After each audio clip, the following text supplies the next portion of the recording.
JPC. Another one in the series Israel Alive and Kicking that we run. And today we host Attila Somfalvi, political commentator of Ynet, who will speak on the political quagmire. Attila will start with a short introduction and then we'll open up for Q&A. You are on mute, so please type your question on chat and we'll answer them as much as we can. Attila, please. Thank you, Uri. Everybody, good morning. Thank you for having me. It's a great pleasure to talk to you and try to answer your questions. I'm not sure I have the right questions, the right answers to all of your questions today. But a short brief about what's happening right now. The coalition that was supposed to be already kicking and working is not yet there. The negotiations between Likud and the Kahol Lavan, Blue and White, Gantz party are stuck. They got to a dead end regarding the judiciary system here in Israel. Netanyahu, it seems, was willing to give a lot in order to make this national unity government rise, but eventually he was pushed to the wall by his own voters, his own constituency, and the right wing here in Israel. It is very, very, how should I put it, dilemmatic, and we don't really know if Netanyahu was always 100% there to form a national unity government. That's the truth. We had 3 elections during 1.5 years. 1 year. We had a situation in which we saw that the negotiations in the past got to a dead end without even beginning. The first time, the second time, the third time. This is the third time, actually. That's the second time, actually. I meant. So still we are in a situation in which we don't really know if Netanyahu is sincere about him forming a national unity government. That's for now. If you want to take the alternative, the Blue and White party that was for 1 year the big dream of those who were not Bibi, Raklo Bibi, as we say in Hebrew. This party is dismantled. The entire political scene looks very bad today because it seems that the alternative that was formed in 2018, 2019 has died. It was destroyed by a very, very smart political move by Netanyahu. He is a big lover of dismantling political parties. He tried that with Kadima in the past. He tried that with the Labour Party and succeeded in the past with Ehud Barak. And now he tried and succeeded with Blue and White. And we see Gantz and Ashkenazi, the both former chief of staffs, going after him and actually falling on their noses. Their behavior, their political behavior, Benny Gantz's political behavior and Ashkenazi's political behavior raises a lot of question marks because we don't understand how come 2 smart guys, 2 chief of staffs have so little political wit. And they are in a situation where they lost their constituency, their voters, the trust of the people, and the fact that they were alternative for 1 year. Netanyahu dragged them into this negotiation, and it seems that the negotiations were not able to procure and come up with a national unity government. And instead of that, we have a situation in which Netanyahu is rising in the polls. The right wing, even without Lieberman, is far above 61. So I am guessing that even at this point, when the corona is still around and there is an economic quagmire and the economic system is under pressure and people are waiting to see what's going to happen, still Netanyahu is sitting at home today and he's wondering whether a forced elections would be good or bad for him. Uri. It seems like it's going to be good for him, because if he rises from the crisis as the savior of Israel from Corona, and with no real opposition, then 4th election is something he should aspire for.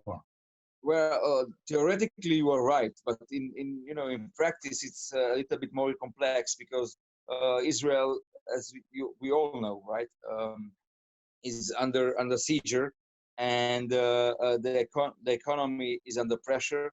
They are supposed to give out lots of billions of dollars and shekels in order to try and save businesses and small businesses and the economy itself. So I'm not that sure that going to forced elections is the right thing to do. I mean, I'm not the guy who's how should I put it? I'm not that young and naive to believe that Netanyahu really cares about what's going to happen with Israel all the time. He cares about what's going to happen with Netanyahu. Therefore, your option and your route is correct. Excuse me. It's totally correct. We may get to the point when he sees the polls, he will be unbeaten, and we will have a 64 or 63 or 62 even in the polls, and he can say to himself, well, we want a right-wing government. This is what the people want. This is what the nation wants. I'm not going to give in during negotiations with Benny Gantz, who brings me 15 or 16 or 70 people into the government, and then I have to give him half of the government. So the pressure in the conservative camp here in Israel is very big against forming a unity government, a national unity government, because they are afraid that Gantz and his elected or selected justice minister, that they're going to stop the reforms that they so hope for in the judiciary system. In the past, we were talking a lot about right and left and what's going to happen with Judea and Samaria, what's going to happen with the Palestinians, what's going to happen with the peace process. Well, excuse my French, it's BS, right? Nobody cares. The political system here in Israel is going through I don't know. It's an epic change. It's a historical change. We are going from right and left to a system of conservatives and liberals Democrats here in Israel. The change is slow. Not many people understand it deep. But if you want to see what is the main reason, if you see what is the main reason that the negotiations between the two parties are failing, it's not the Palestinian issue. It's the Supreme Court. It's the law. It's the democracy. It's how it's a war between conservatives and liberals, progressives, and people have to understand that. And this is why there is a stalemate in the negotiations right now. And Netanyahu may run on this ticket saying, I'm not going to let the Democrats, the progressive, the leftists, the Smolanim, to control the judicial system. We want to have a democratic system in which the parliament is a parliament and the government is a government, and the high court and the high Supreme Court is a Supreme Court. So that's a ticket that he can run on. There's a question. Do you think that Netanyahu is trying to dismantle Israel democracy? Yes. I'm not sure. Can you elaborate? I'm not sure Netanyahu sees Israel's democracy as we see it. I mean, when he makes the moves that he's making, and when he sees, and when he pushes forward laws that were stopped till now, but laws that are totally against the system that we know right now, and totally against laws that are supposed to put chains on the judges, right? Not literally, right? The chains on their hands in trying to, for example, to stop the parliament from voting on votes on laws that are not legal, right? Not constituent from the point of view of Israeli constitute that we don't have, right? Because we don't have one. Yes, I believe that Netanyahu is at the point where he feels that no one can stop him. He can do whatever he wants, and he's a little bit drunk from this feeling of being the leader that nobody can without him, and he's back to this point. And this is why democracy can be hurt. Yes, I'm not sure he's going to be the one who destroys democracy by definition. He won't say that, but Viktor Orban doesn't say that also. And he keeps bragging about being a friend of Putin, who just changed the constitution. They have a constitution, and he changed it so it can be president till, I believe, 36 or something. Yeah, I think it was stopped for a while because of Corona, but yeah, the idea was to make him president for life almost. You think Netanyahu has some kind of a long plan of uh, whether or not running for another election, eventually becoming a president, and then a president can be brought to court at all? That's a very good question. We saw his trial postponed because of coronavirus, and we are supposed to go to the court at the end of May, if I remember right, the exact date, 25th or 26th of May. I am not willing to bet on this.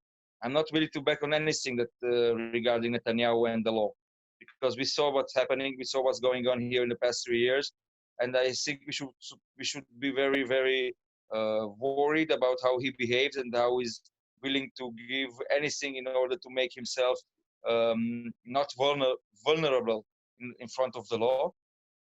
Netanyahu, I think he's a scrupulous guy.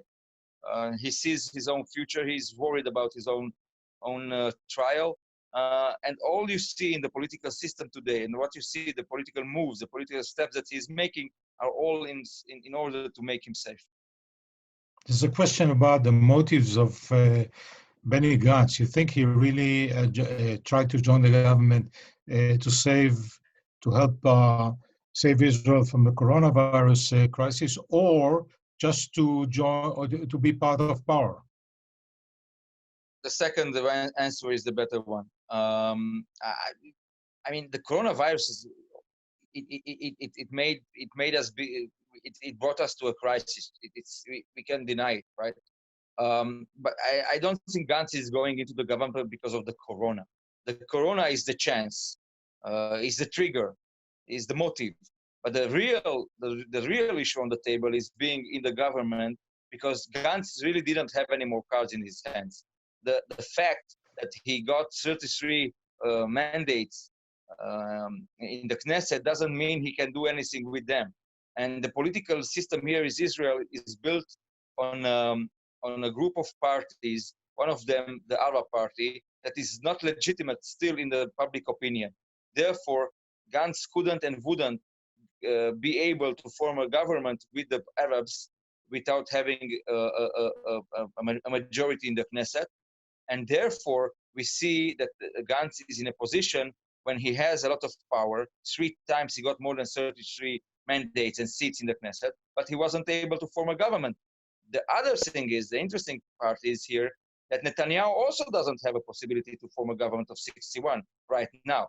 And therefore, these two gentlemen at some point perhaps thought that it would be very smart for them to try to form a government.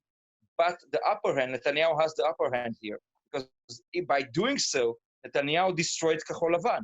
He destroyed blue and white. He destroyed the alternative. He destroyed this combination of people coming from different parties. And as I said it before, he is in love with destroying and dismantling rival parties, and he did it. So today you have a Labour Party non-existing, a blue and white party that is, just sections divided and people talking one against the other, and you have a Likud that is standing behind Netanyahu in good, in bad, in trial, in court, in corona, in whatever. And you have polls showing that Netanyahu, during this corona, gained some more power and some more public strength because of Israelis seeing him every night on television, talking like the father of the nation, calming us down, actually not calming us, but being hysterical. And still, he among all the others, he's the only one today, and this is very, very blunt. I mean, you can see that. You can't hide this. He's the only one that seems like a leader.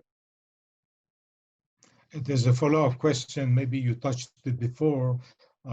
So about the negotiation right now, or lack of negotiation, you think Bibi is simply trying to buy time or to stall until Gantz's mandate is over? First of all, Netanyahu is always trying to steal some time, because Netanyahu is good in making decisions in the last moment, and therefore, of course, he's going to steal some time. That's first. Second, Netanyahu is waiting. He's not willing probably to pay the price, because Netanyahu today is under great pressure from the conservative camp here in Israel. I saw what's happening on the Twitter. I saw what's happening in the conservative press. I saw what's happening on Facebook. Everybody's against him. Everybody is attacking him. And as we know, Netanyahu is he always sticks to the same ideology.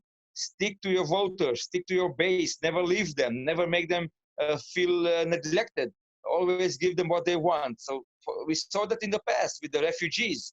Just 1.5 years ago, Netanyahu stood in front of the nation, declaring that he has an agreement with the UN to take the refugees from Sudan and Eritrea out of Israel and sending them to different nations all over the globe. And 2.5 hours after that, because of the pressure of the conservatives, he backed off. He decided to not go forward with this plan. So yeah, Netanyahu likes to steal time. Netanyahu likes to waste time. Netanyahu likes to see what's going to happen. You know, most of the politicians want to say that they look at the big picture, right? They like to see the salami, and Netanyahu likes to have them piece by piece. You know, let's see what's going to happen today. Let's see what's going to happen tomorrow. The figures regarding the corona are changing. The figures are changing. 10 days ago, or 14 days ago, 2 weeks ago, the outcome and the prophecy was bad. Everything looked very black. They were hysterical. They were talking about thousands of dead people. They were talking about 1 million Israelis sick and so on. Right? You remember the Netanyahu shows every evening, talking about the worst disease since the Middle Ages and so on.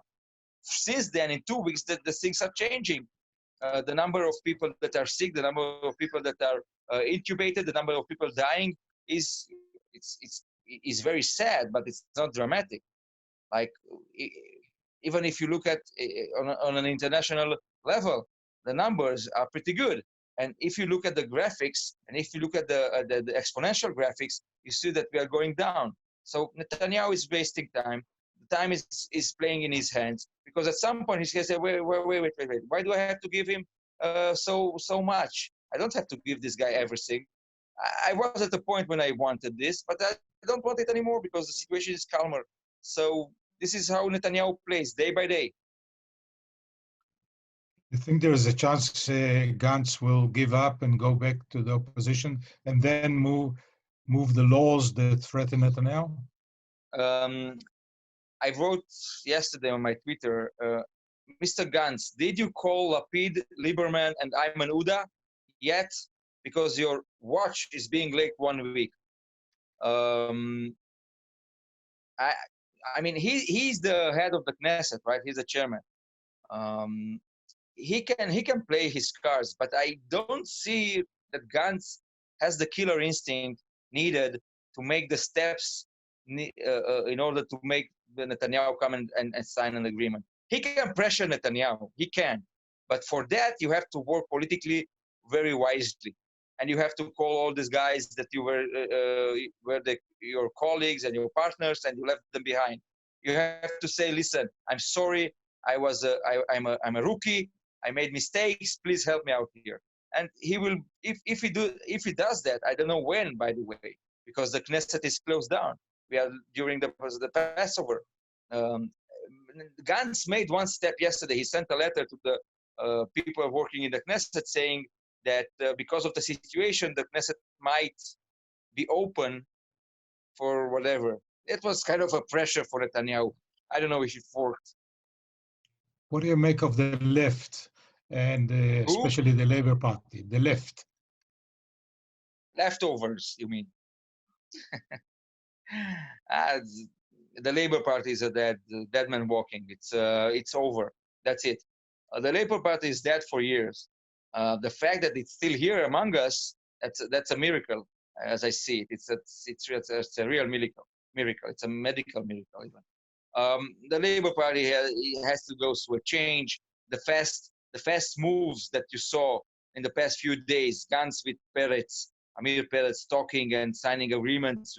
That's only the beginning. The next step is going to be a unification of the Labour Party with blue and white. I don't know what's going to happen in the Labour Party exactly, because they have this, they have a lot of, I don't know, how should I put it, Mossadot. They have this internal organizations that have to vote for every step they make and so on. So they have this internal politics in the Labour Party that the Peretz will have to ask what to do. But the Labour Party, as a party, as an important party, that somebody that has any influence on anything, stopped to exist. But maybe Machiavelli is clapping his hands, because Amir Peretz, with 3 Knesset members, gets 2 ministry portfolios, no? Uri, allow me not to be too blunt here among friends. Please do. I don't want to be rude. He's getting right now shit. The negotiations look very bad. And the first one to pay the price is going to be Amir Peretz. He's not getting anything right now. Maybe Netanyahu is going to try to bring him in without Gantz. That I don't know. But Peretz told me just 2 days ago that his agreement is with Gantz, not with Netanyahu. He never spoke to Netanyahu during the past 2 weeks. So he's working shoulder to shoulder with Gantz only. You mentioned that out of this corona virus, there will be new alignment, new divisions of power in Israel, not right and left, but not because of the corona.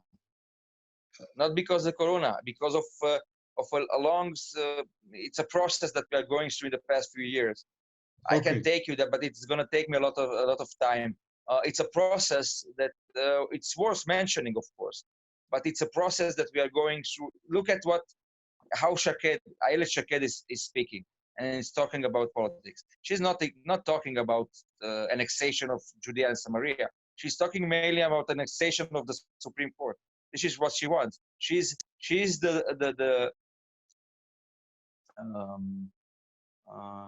model, right? She's the model. She's the standard bearer of how the conservative movement in Israel looks like. She wants to appoint judges that come from the conservative movement and from the conservative side of politics. She wants to take control of how the parliament works and how many laws are being made and passed. She wants to be in a situation in which the court cannot control the parliament. That's a totally different democracy than we knew. That's a totally different system than we knew. And the conservative movement in Israel is very strong. It's not outspoken. It's not like we see it in America. But I'm one of the first journalists, and I tap my shoulder, because I'm one of the first journalists in the past 3 years that is writing and talking about it. And even when people think that I'm crazy, I'm saying that the left and right issue is dead. The Palestinian issue for now is dying, is dead, it's under the cover, it's under the rug, it's under the whatever. But the conservative, liberal fight and war here in Israel is coming and rising, and that's the most important, Uri, because you as an Israeli that has some experience in journalism, and not only, you know how issues are being, controversial issues are being put on the political scene, and how they form and mold our and design our political system. And the ones that design our political systems are not the Palestinians after so many years. It is the moral issues and the issues that are equivalent to how we want to live and how we want to be here in Israel. And I'm bringing back and putting back on the table the negotiations between Likud and Blue and White. The issue that made this negotiation explode is not the Palestinian issue, is the Supreme Court. That's conservatives versus liberals and progressives in Israel. That's democratics versus you know what. Autocratic, maybe. Following up on this, you see Yair Lapid reinstated as the leader of the opposition with the killer instinct, and perhaps with all what's happening with the ultra-Orthodox recently, maybe it will strengthen him in becoming maybe a future contender for premiership. Yair Lapid, I don't know if it will take some time, because Yair Lapid will have to work on his position, will have to work on his image, will have to work on how he speaks, how he talks, and how he's being seen by the public. But if Benny Gantz, who was the big hope of the left, of the Israeli liberals and progressives, if Benny Gantz is failing to deliver, I think Benny Gantz is going to be lying under the bus, Netanyahu's bus, then at some point, somebody will have to come up and say, I am the one who leads the other side. And those people who don't like Netanyahu, those people who voted against Netanyahu for many years, they are going to still look for a leader. They are going to look for somebody to take and lead this camp.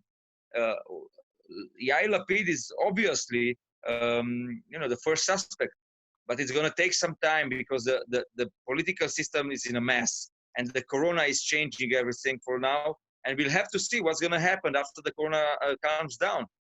Whether Netanyahu wants to go for forced elections, because the polls are very good for him at these days, and he's addicted to polls, or he's going to form a government for a while, and then we'll see what's happened.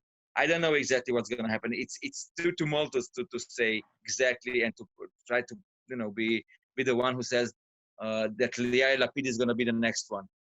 In an automatic way, if you think you think in a logical way, yeah, he's the one, because there's no other at this point. In the contest between conservative and liberal, there's a question: how come there's so much support for the Likud? Don't people understand that it undermines democracy? And on the other hand of the question, other side of the question is the liberal camp strong enough to stand up to it? I'm gonna start from the second one. The liberal camp is alive and kicking. I'm not sure that the liberal camp is still understands exactly what's happening here, and I'm afraid to say so, because the liberal camp is in a situation where it is totally against a national unity government with Netanyahu, because they say he's a crook. This guy he has to go to trial and so on. But they don't understand their situation. And if you go and see how Jews, I'm talking only about Jews for a second, how Israeli Jews voted these last elections, I have to tell you, the popular vote is on the conservative side. The Jewish popular vote is on the conservative side. You have to put it on the table. And most of the Israelis voted for the conservatives, not for the liberals. The liberal camp is pretty much lucky that they had the 15 mandates that got the Arab parties. But the problem with the Arab parties is that the legitimacy for them to be part of the government is very low or non-existing. The process that they have to go through in order to make themselves legitimate to be part of the government, or even to be part of a group of people that are forming a government that's not Bibi, right? They have to go through a process that is just started. They have to prove, okay, the Jews, that they have a different narrative for many years. Unfortunately, the Arab leaders, the Arab politicians failed in forming an Arab party that can have a dialogue, a healthy dialogue with Israeli society. And Israelis that went through the Intifada, the second Intifada, and rockets falling from Gaza, when they hear an Arab politician saying that the IDF soldiers are killers, we can't stand that. No Jew can stand that. No Israeli can stand it. A very small portion in Israeli society can stand this kind of narrative. So this kind of narrative brought us to a point where the Arabs have 15 seats in the Knesset, but the legitimacy for them to be part of the government, part of the power, is very low or even not existing. And therefore, when I take out the Arabs and I look only to the Jews, and I see how many voted for the liberals, how many voted for the conservatives, the upper hand is on the conservative side. What was the first question? How come so many people support the Likud when they see what has been done to democracy? So I think I gave you the answer. And Okay. they don't support the Likud; they support Netanyahu. Netanyahu is the hitman there. He's the one who they follow. He's the one who they are in love with. He is the one who they believe and trust him. And I told you before, and I'm I can repeat myself. Netanyahu and this political scene today is the only player relevant to the international field, to the crisis that we are going through, and to everything actually that's happening right now. You see the other side. The other side is totally destroyed. Is dust, right? So people have to pick somebody, and Netanyahu is there. Attila Somfalvi, thank you very much for a candid talk. Thank you, the journalists with us. Stay tuned to our next webinar next week. Thank you, guys, and healthy it was a great pleasure Passover. being with you. Happy Passover and happy Easter. Thank you. Bye-bye.